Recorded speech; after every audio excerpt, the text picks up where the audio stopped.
Hello बच्चों, मैं राशिद अली एक बार फिर आप सभी का स्वागत करता हूं अपने इस यूट्यूब चैनल पॉलीटेक्निक क्लासेस पर। बच्चों, जैसा आपको पता है कि कोविड-19 के कारण जो हमारी क्लासेस है वो ऑफलाइन ना चलकर ऑनलाइन स्टार्ट हो चुकी हैं। तो बच्चों, इसी क्रम में हम अपना पहला लेक्चर लेकर आए हैं और इस लेक्चर में हम कवर करने वाले हैं बीएमडब्ल्यू को बच्चों। तो बीएमडब्ल्यू की बात करें तो ये सिविल फर्स्ट ईयर के बच्चे पढ़ते हैं इसको। और अगर बात करें हम बीएमडब्ल्यू सब्जेक्ट की तो ये दो पार्ट्स में कैटेगराइज किया गया है, दो पार्ट्स में विभाजित किया गया है। पहला पार्ट है इसका बच्चों मैकेनिकल इंजीनियरिंग। अगर सेकंड पार्ट की बात करें तो सेकंड पार्ट है इसका इलेक्ट्रिकल इंजीनियरिंग। बच्चों, जो आपका सब्जेक्ट है जो टॉपिक है उसको स्टार्ट करने से पहले मैं एक चीज़ बता दूं, अगर अभी तक आपने चैनल को सब्सक्राइब नहीं किया तो चैनल को सब्सक्राइब कर लीजिए और घंटी वाले बेल आइकन को दबा लीजिएगा, जिससे मैं जितने भी वीडियो अपलोड कर रही हूँ वो उन सबका नोटिफिकेशन आप तक पहुँच जाए। और जो हम मटेरियल यहाँ पर पढ़ाने वाले हैं बच्चों, तो वो मटेरियल हम आपको पीडीएफ फॉर्म में भी प्रोवाइड कराएंगे। तो पीडीएफ प्राप्त करने के लिए आपको टेलीग्राम ग्रुप ज्वाइन करना होगा और उस टेलीग्राम ग्रुप का जो लिंक है वो हम इस वीडियो के डिस्क्रिप्शन में आपको प्रोवाइड करा देंगे। आप वहाँ पर जाकर उसको ज्वाइन कर लीजिएगा। और बच्चों, एक चीज़ और बता दें कि इस लेक्चर के लास्ट में मैं कुछ क्वेश्चन आपको प्रोवाइड कराऊंगा, जिसका आंसर आपको अपने नाम, रोल नंबर और ब्रांच के साथ आपको कमेंट बॉक्स में देना होगा। ठीक, तो चलिए स्टार्ट करते हैं बिना किसी देरी किए।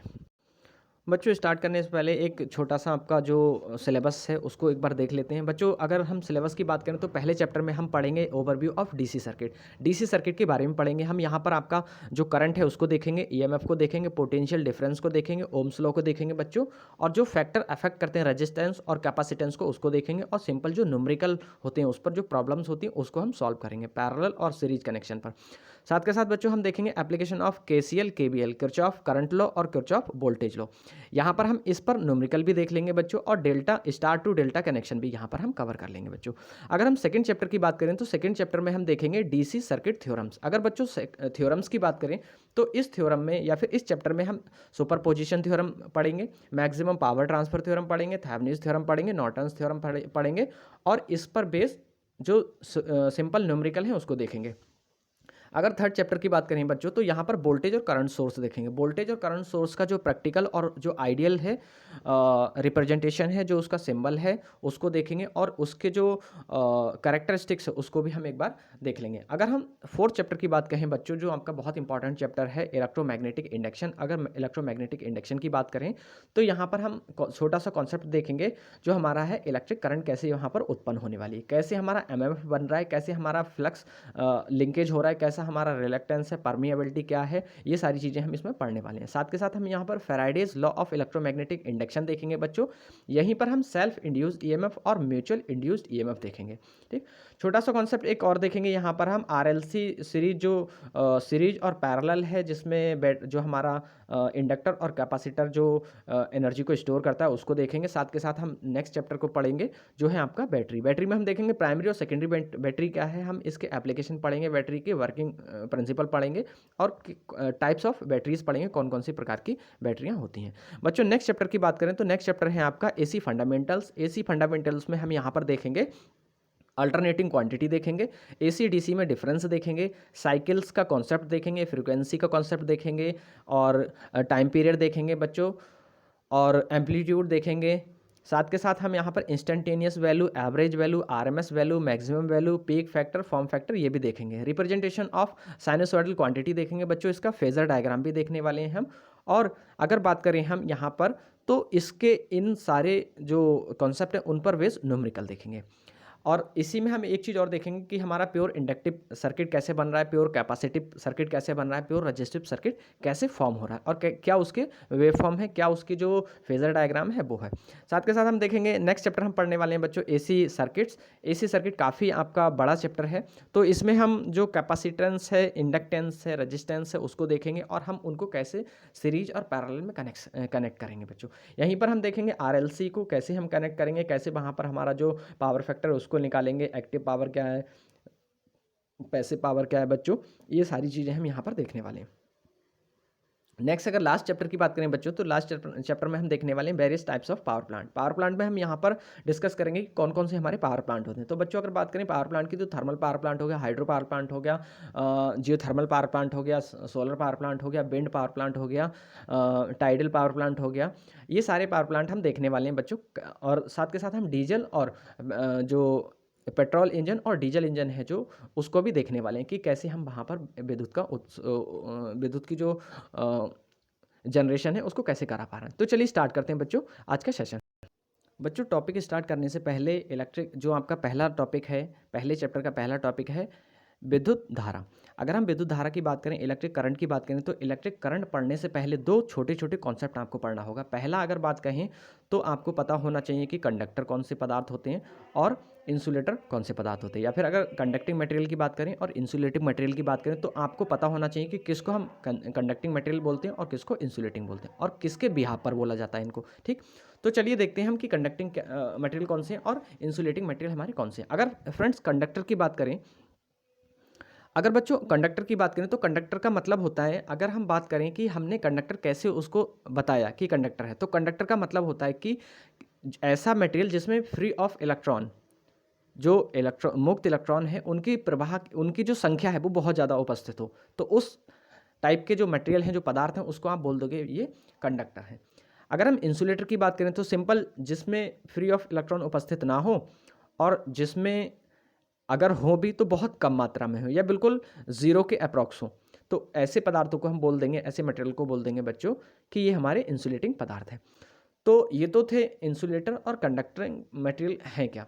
तो चलिए स्टार्ट करते हैं कि जो हमारा इलेक्ट्रिक करंट है उसका डायरेक्टली रिलेशन इंसुलेटर और कंडक्टर से कैसे है। तो फ्रेंड अगर बात करें बच्चों, बात करें कि हमारा जो इलेक्ट्रिक करंट है, इलेक्ट्रिक जो करंट है उसका डायरेक्टली कनेक्शन हमारा फ्री ऑफ इलेक्ट्रॉन से होता है। अगर हम बात करें फ्री ऑफ इलेक्ट्रॉन या फिर मुक्त इलेक्ट्रॉनों की संख्या की बात करें तो जो किसी भी मटेरियल के अंदर जो मुक्त इलेक्ट्रॉनों के प्रवाह की दर होती है उसी को ही हम विद्युत धारा बोलते हैं। जैसे यहाँ पर आपकी पहली डेफिनेशन में लिखा हुआ है बच्चों कि किसी चालक में मुक्त इलेक्ट्रॉनों के प्रवाह की दर को विद्युत धारा कहते हैं।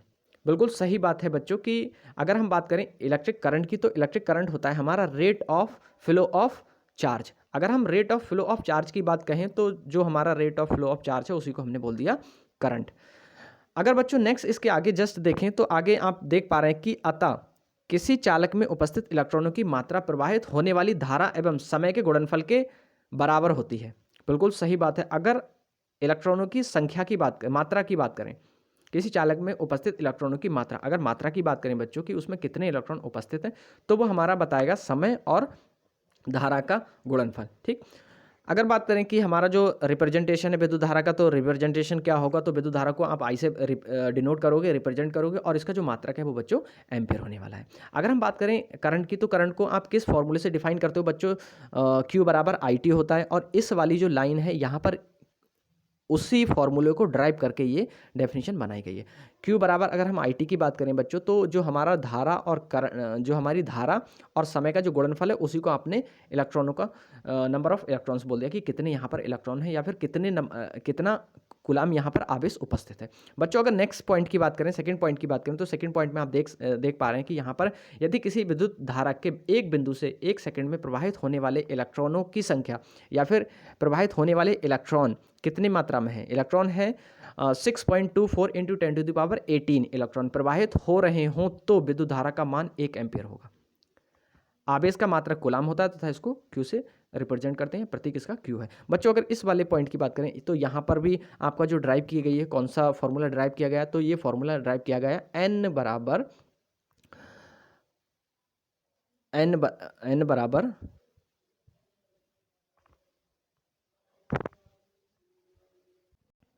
I बराबर NE/T बच्चों, NE/T। अगर हम NE की बात करें, यहाँ पर बोला गया है कि जो इलेक्ट्रॉनों की संख्या है बच्चों, तो इलेक्ट्रॉनों की संख्या है 6.24 × 10⁻18। ये तो हो गया बच्चों इलेक्ट्रॉनों की संख्या। अब बात करें जो यहाँ पर चार्ज है आपका E क्या है, इलेक्ट्रॉन का चार्ज। तो इलेक्ट्रॉन का चार्ज कितना होता है 1.6 × 10⁻19।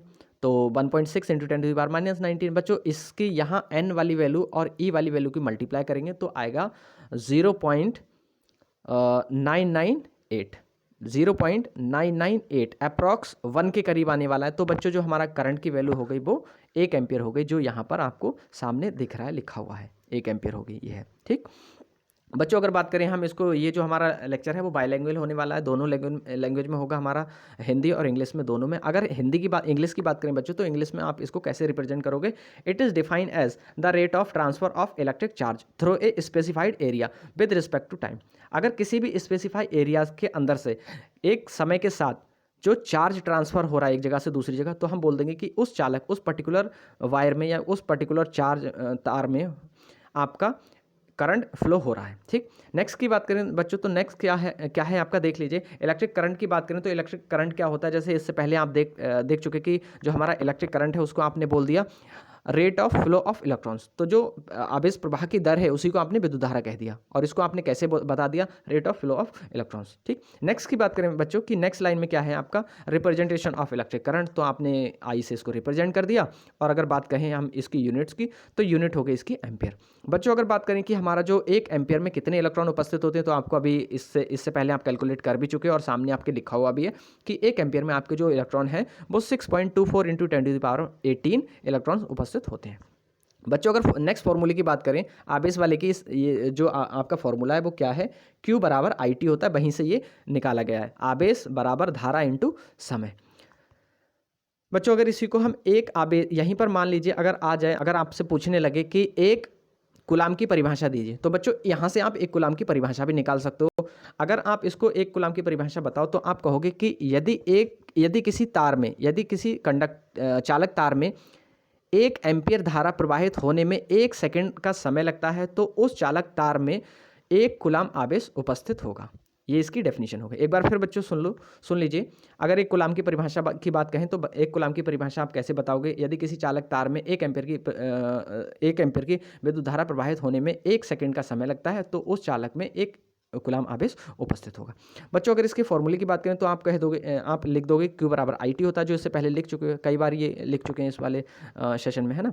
अगर नेक्स्ट की बात करें बच्चों, तो आप यहीं से अगर करंट की वैल्यू निकालोगे, तो करंट की वैल्यू कैसे निकालोगे? चार्ज अपॉन टाइम, जो T है वो आप इसके Q के अपॉन में पहुंचा दोगे, और जब Q के अपॉन में जाएगा तो यहाँ पर आपका आ जाएगा current equal to charge upon time. ठीक, या फिर इसको ऐसे भी रिप्रेजेंट कर सकते हैं, ऐसे भी लिखा जा सकता है, क्योंकि जो करंट होती है उसको आप I से डिनोट करते हो, जो चार्ज है उसको Q से, और जो समय है उसको T से। ठीक, तो चलिए आगे बढ़ते हैं और देखते हैं आगे क्या है।